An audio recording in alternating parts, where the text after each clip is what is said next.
Side खबरों के लिए सब्सक्राइब करें फ्लेम मीडिया और उसके बाद बेल आइकन को प्रेस करें ताकि सबसे पहले आपको मिले एक्सक्लूसिव खबरें।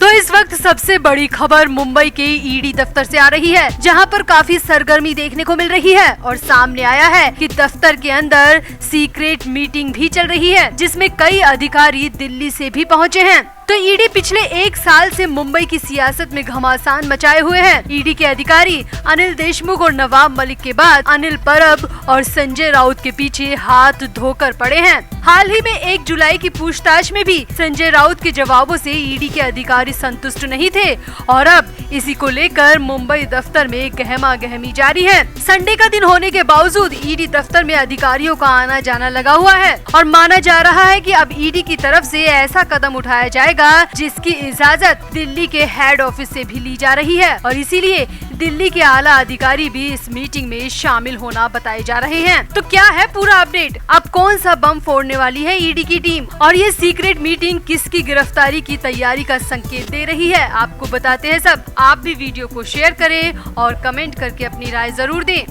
तो महाराष्ट्र की विधानसभा इस वक्त नई सरकार को लेकर काफी उत्साहित दिख रही है। नए नवेले मंत्री, बागी विधायक और मुख्यमंत्री तक सब बेहद खुश हैं, क्योंकि ये उनकी राजनीतिक बगावत की जीत है जिसने उद्धव ठाकरे को कुर्सी छोड़ने पर मजबूर कर दिया। खबरें तो ये भी आ रही है कि आज उस वक्त विधानसभा में भी हंगामा मच गया जब स्पीकर को लेकर चुनावी प्रक्रिया चल रही थी और इस दौरान कई लोगों ने ईडी की जयकार के नारे भी लगाए, जिससे साफ संकेत है कि नई सरकार ये संदेश देना चाहती है कि ईडी की जांच की वजह से ही उनकी सरकार बन पाई है और उद्धव ठाकरे की कुर्सी छिन पाई है।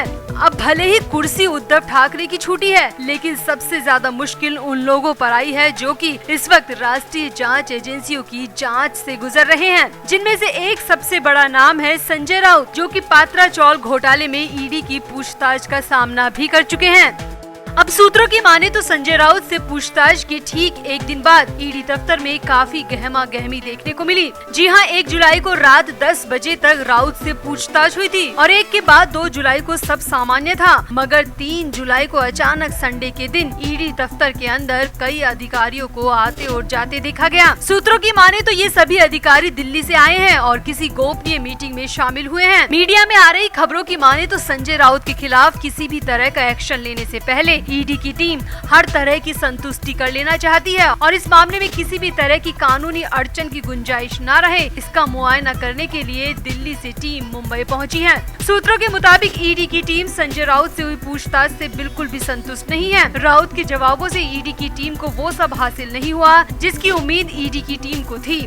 ईडी जिस फंडिंग ट्रेल तक पहुंचना चाहती है उसमें राउत के जवाबों ने क्लियरिटी नहीं दिखाई, इसीलिए अब ईडी की तरफ से हो सकता है कि संजय राउत को एक बार फिर से पूछताछ के लिए बुलाया जाए और इस बार संजय राउत के साथ हो सकता है कि उनकी पत्नी वर्षा राउत को भी समन जारी किया जाए, क्योंकि जिस 55 लाख रुपए की बात ईडी कर रही है वो राउत की पत्नी वर्षा राउत के खाते में आए थे और उन्हीं पैसों से फ्लैट भी खरीदा गया था, जो कि पूरी तरह गैर कानूनी माना जा रहा है। अब सामने आया है कि ईडी की टीम राउत को एक बार फिर से समन जारी करेगी और फिर से पूछताछ के लिए बुलाएगी और इस बार भी अगर संजय राउत के जवाब ईडी की टीम को सही नहीं लगे तो आगे का एक्शन लिया जाएगा और इसी पर चर्चा करने के लिए दिल्ली की टीम मुंबई पहुंची हुई है और सीक्रेट मीटिंग का हिस्सा बनी हुई है। खबरों की माने तो अब राउत की गिरफ्तारी का काउंटडाउन शुरू हो चुका है, क्योंकि जिस तरीके की मीटिंग ईडी दफ्तर के अंदर हुई है वो इस बात का साफ संकेत है कि अब एक बड़ा नेता फिर से ईडी की जाल में फंसने को तैयार है और इस वक्त उस बड़े नेता को संजय राउत के रूप में माना जा रहा है। तो आपको क्या लगता है, क्या ईडी दफ्तर में जो मीटिंग चल रही है वो वाकई संजय राउत के लिए है? क्या अब राउत के भी ऑर्थर रोड जेल जाने के दिन नजदीक आ चुके हैं? आप भी अपनी राय कमेंट बॉक्स में जरूर दें और वीडियो को भी शेयर करें। तो कहते हैं ना कि मरता क्या नहीं करता, यानी कि जब मौत सामने खड़ी हो तो इंसान बचने के लिए हर असंभव कोशिश भी करने से पीछे नहीं हटता। तो इन दिनों वो ही हाल संजय राउत का भी है। सरकार तो गई, ईडी की पूछताछ जारी है, कभी भी गिरफ्तारी की तलवार लटक सकती है, प्रॉपर्टी भी सीज हो रखी है और दुनिया भर की बदनामी हो गई सो अलग। तो ऐसे में बचने का सिर्फ एक ही तरीका है और वो है सत्ता, पावर। अब उद्धव ठाकरे वाली शिवसेना में रहकर संजय राउत को ना तो सत्ता मिलेगी और ना ही पावर। इसीलिए भलाई इसी में है कि मौका देखकर संजय राउत को भी शिंदे के साथ आ जाना चाहिए। जी हाँ, बेहद हैरानी भरी खबर ये आ रही है कि संजय राउत शिंदे की शिवसेना में शामिल हो सकते हैं और इस खबर के आने के बाद तो महाराष्ट्र की राजनीति में एक बार फिर से भूचाल सा आ गया है।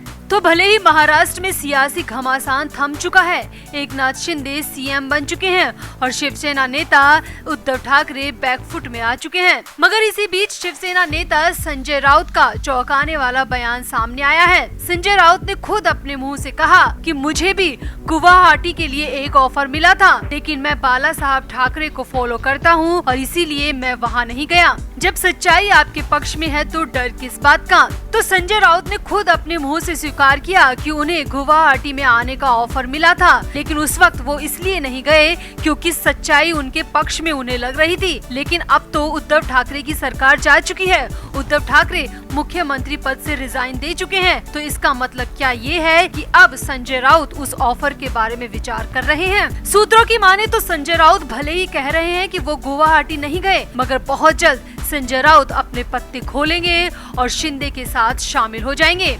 राजनीतिक विशेषज्ञों की माने तो संजय राउत ने अब तक ये बात क्यों नहीं बताई कि उन्हें गुवाहाटी में आने का ऑफर मिला था। वो जांच एजेंसी की बढ़ती सख्ती के बीच ऐसा बयान इसलिए दे रहे हैं ताकि शिंदे ग्रुप में जाने में उन्हें आसानी मिल सके, क्योंकि ये बयान पूरी तरह से बताता है कि राउत के मन में अब सत्ता का लोभ फिर से आ चुका है और वो भी शिंदे के साथ जाने के पूरे मूड में है।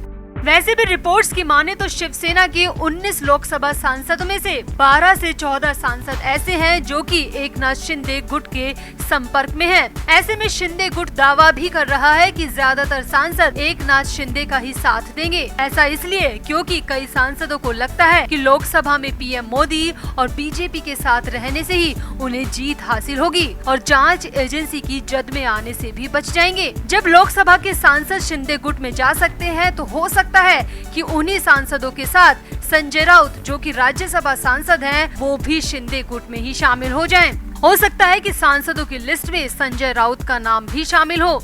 सूत्रों की माने तो राज्यसभा सांसद संजय राउत महाराष्ट्र की सरकार में अपनी 100% दखलंदाजी रखते थे और सत्ता का आधा पावर उन्हीं के पास था और अब पावर चली गई तो गिरफ्तारी से बचाने वाला भी कोई नहीं है। इसीलिए शिंदे ग्रुप में शामिल होकर बीजेपी से करीबी बढ़ाकर कम से कम गिरफ्तारी से तो बचा ही जा सकता है।